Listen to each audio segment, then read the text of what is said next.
Hello, welcome guys. Today in this video, we're going to show you how to create desktop shortcut for File Explorer in Windows 10 PC and laptop. So guys, if you want to create desktop shortcut for File Explorer in Windows 10 PC or laptop, so very easy. Firstly, right click on new, click on shortcut. Type here explorer.exe.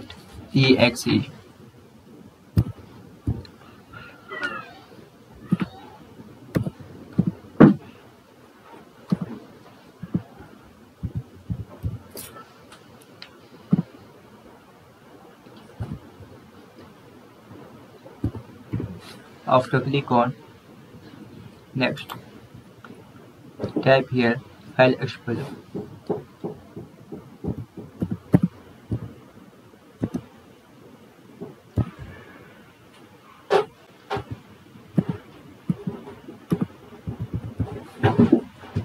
Click on finish. That's so guys, this is very simple and easy method if you want to create desktop shortcut for File Explorer in Windows 10 PC or laptop. Thank you for watching this video. Please like, subscribe and share my video for latest update.